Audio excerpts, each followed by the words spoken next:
Thanks for stopping by. I'm glad you're here. Why not relax and listen to a story or two? It's our vagabond story from renovating our first camper to getting legal to finally getting on the road a little bit. By this time in the story, we've just about finished all of the renovations on our first camper. It's about wound up. There's a lot of things I've glossed over in this. One of the things I've glossed over sort of amazingly well is the electrical work. So I thought today I would chat about the electrical work that we did in here and a little bit of how it works and some of the things that probably should work better. I started out by getting LED lamps to replace the incandescent lamps that were in the coach when we got it. I figured that would be pretty straightforward, and I ordered some, and they came, and they were blue-white in color. And it just sort of clashed with the whole camper. We just didn't like it. So I had to search around and try to find warm, bright LED lights.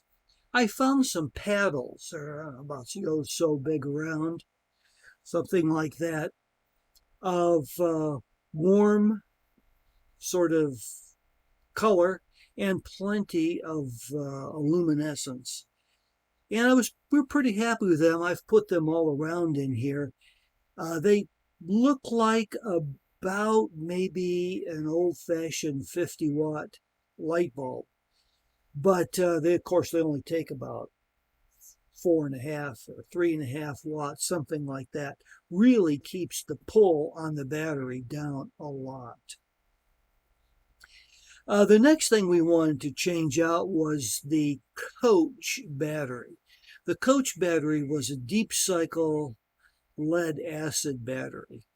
We felt like we wanted to do a lot of boondocking and dry camping, go to places like Harvest Host and things like this, and we wanted a little bit more, a little bit upgraded, I guess I should say, electrical system. So I went poking around and I found that the generator in here requires so and so many amps of cranking power to start it up. Well, one of those battle-born lithium-ion batteries just wouldn't do the job, so looks like we're going to have two of them. Well, that seemed all good until I took out the old battery, the old deep cycle lead acid battery, and found out that there wasn't room to put in two new lithium-ion batteries. So I had to build a battery box to hold everything together. I did that with some plywood, put it all together, and then I worried about it because it's underneath the coach, out in the elements. I was afraid that it was going to get wet, it was going to rot quickly, it was going to break apart, it wasn't going to work because it was just wood. So I covered it with a big thick layer of epoxy. That seems to have worked out pretty well, actually.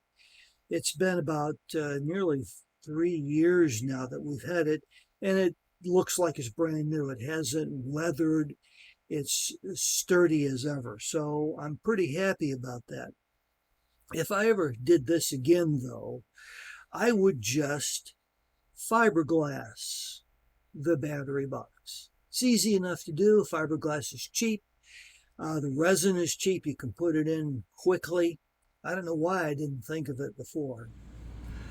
Okay, here is the battery box. This is the battery to battery converter. Up here is the 12-volt cigarette jack that I put in. Sometimes gives trouble. And then there's a couple of places where I can get right off of the battery if I need to. The battery box. Still working just fine. Once I got everything hooked up, which was a pain in the neck in itself because things are heavy, I went ahead and tried the generator. Let's see if it will really crank. Well, it cranked and cranked and cranked, and finally it sputtered to life. So I was pretty happy. It's like score, sometimes things work out. And the generator does generate electricity enough to run the AC if we want to. Even if it is an old unit with lots and lots of hours on it. I think the number of hours are in the hundreds. I haven't looked at it for a while. Well, with the new batteries, the new lithium-ion batteries, you have to have an appropriate lithium-ion style battery charger. For example, down here, this is the battery charger, lithium style. This is the inverter. This little switch here is good for the air-to-air exchanger. And of course, here is the breaker box I took apart. These little changes seem to just sort of escalate as you go along. Over this direction is the controller for the lithium batteries here. I guess these are fairly well known. The Victron system seems to work quite well. We also wanted to have an inverter in there so we'd have 120 power when we were dry camping if we needed it. We haven't really hardly used it at all, but we do have it. I guess we've used it only to charge up our big computer. But we put that in, got that all put together. But dry camping, why don't you have some solar? Good idea. So I started looking through solar panels and all of these sorts of things, all the parts and pieces that go with them, and I realized fairly quickly that solar panel technology is changing rapidly. So I was kind of not interested in spending a lot of money on something that I'm thinking I might want to change in a year or two. But I ran across a portable solar system. It's 4 panels of sort of flexible solar panels, so it's not very heavy, it's quite light. It's made by some off-brand that I never heard of before. I think it's Dokio or something like that. I don't even think it's available anymore. But we thought, well, I'll pick them up. They're pretty inexpensive, and we'll just see how it works out. There's a nifty little advertisement that they were selling with their solar panels and backpacking.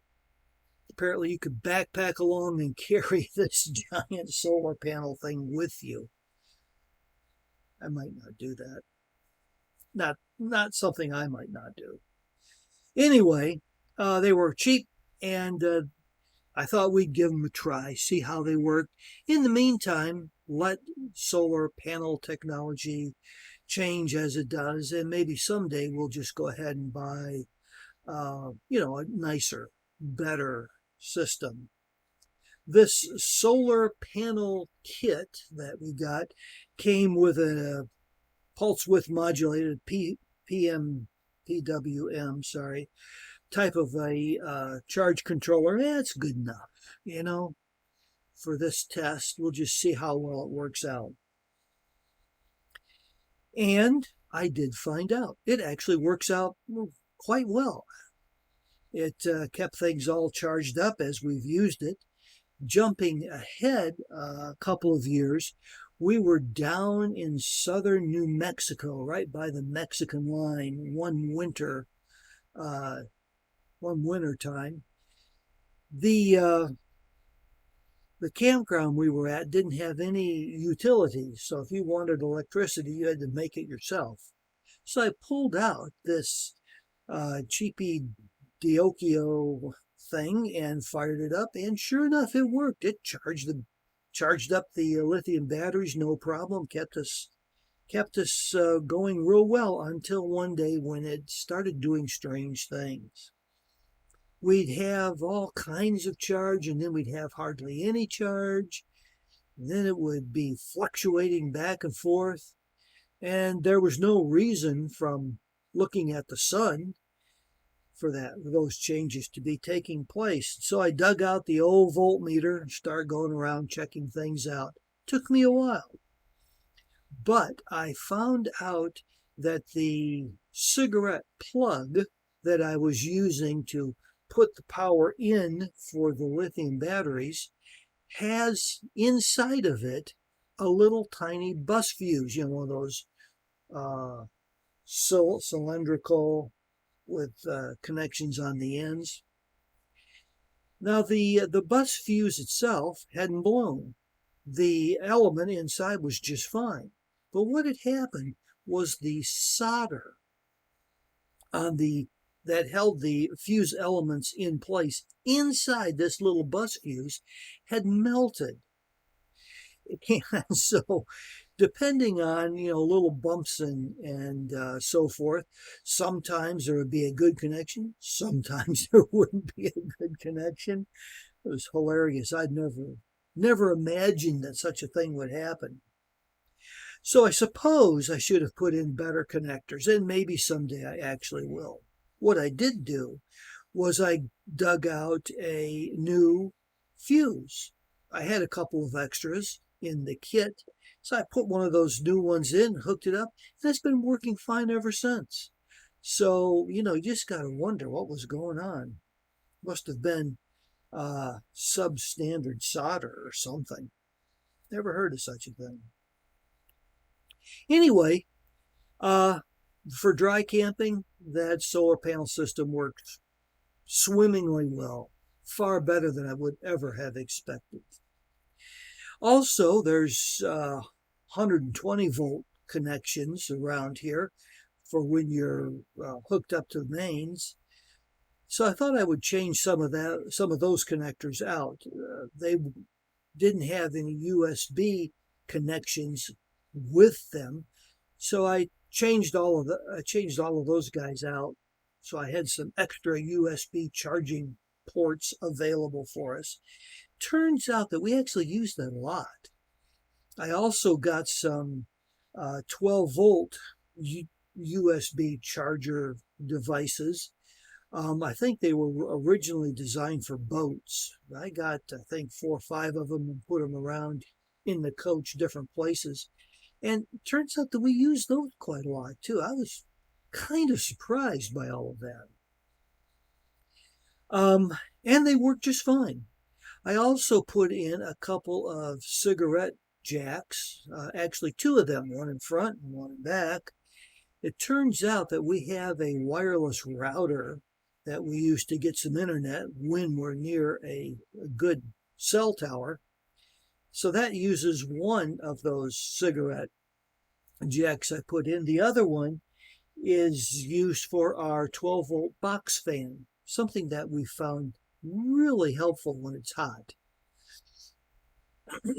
Pardon me. I installed other kinds of electrical devices. I put in a little fan in the bedroom area. It was on a gimbal, turns around so that we can get a little extra breeze in there when we're trying to sleep and we're not on the mains. That's really worked well, and I'm very happy we have it. I changed out some bad switches and some things like that. There's basically a lot of little jobs that you need to do when you have an old coach, and it's old. Things have been used. Things wear out. So I was pretty happy about that. But when you're doing all these changings and fixings and stuff, I found myself underneath the coach a lot, wiggling myself between the tires, chasing wires, getting wires put in place. tapping things down with tie rods or tie wraps, sorry, and stuff like that, so that things wouldn't be flopping around. And one day I noticed a ground wire that had broken off. I guess it kind of corroded away and was no longer connected. So I fixed it and put it back. And then I got thinking about that. You know, if there's one problem, there's probably two problems.